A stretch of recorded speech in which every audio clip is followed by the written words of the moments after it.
This is my physics 1 lab, lab 2. My name's Oliver. It's on projectile motion.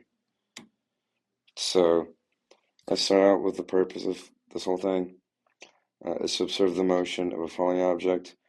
So what I did, I had to create 2 computational models based on physics principles that predict the motion of a falling object. The first one only considers the force of gravity, which is given by the formula that's on the screen.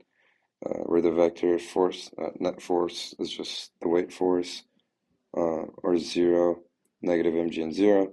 And then the second model also considered the effect of drag, force. This model assumes that drag is proportional to the square of the speed and opposite to the direction of motion. The vector of drag force is given by negative b, absolute value of the velocity vector, squared times the unit vector for the velocity. Then I compared the motion, the observed motion with the predicted motions from both computational models. A brief preview, the second one predicted motion very accurately, while the first one only accurately predicted motion in the beginning. This is for kind of obvious reasons, I guess, because in real life we do have drag force. Yeah. So some physics principles applied were gravity. The force due to gravity is of magnitude F equals mg and is vertically downwards. Drag, objects moving through the air experience drag, a force that is opposite to the direction of motion. Newton's second law of motion, which is force vector, net force vector equals change of momentum over change of time. If the mass is constant, then net force is given by mass times velocity final minus velocity initial over delta over change in time, or velocity finals.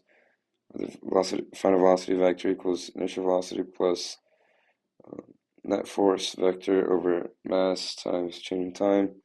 And last but not least, the position update formula, which is RF equals R initial plus V average delta T. Alright, so for the actual procedures, I recorded the motion of a crumpled up piece of paper in projectile motion. I imported the video to Tracker, the software, and then I tracked the position of the paper at set time intervals.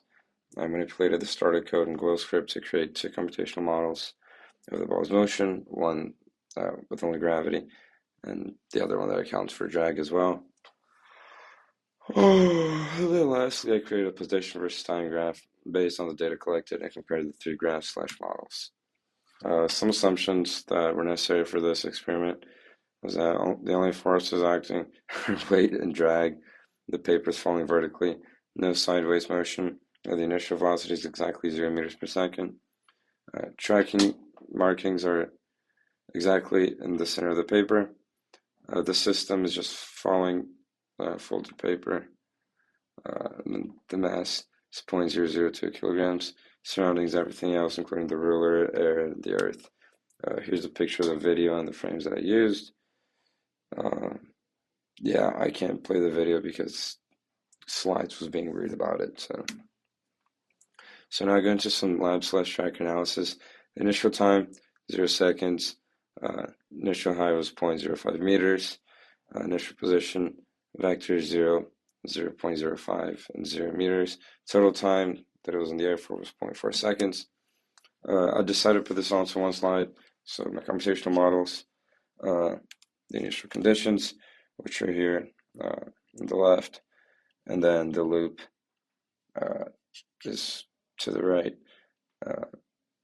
I did F gravity and F drag. Those were each their own variables.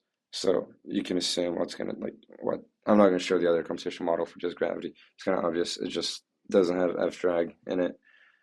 So net force would be without F drag, and yeah. All right, so for discussion, initially the 3 positions are approximately equal.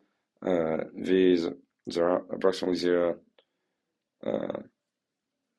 After about 0.2 seconds, the gravity only model starts deviating from the observed position. Velocity is not 0, so drag force is significant. The drag model predicts paper's motion very accurately throughout the whole duration. Source of error, camera perspective errors, final position was below origin despite origin being placed on the floor, inaccuracies in tracker markings, only considered as vertical movements. Drag proportionality constant B may be biased and is chosen so that it best matches the real motion. What does this mean? So answering the question, do any of your models predict terminal velocity? Blah, blah, blah. Terminal velocity happens when the net force of a falling object is zero, and yes, the one of drag force. So that's why I didn't read the full question, because the answer was yes. And last but not least, what if? The question that was given was if the object, imagine if the object were initially thrown straight up with the same initial speed as your experiment, will the time this object takes to reach the ground or floor, table, whatever, be longer, shorter than the original one? And the answer is that the total time be longer than the original experiment. Drag slows the object more on the way up and reduces acceleration on its way down.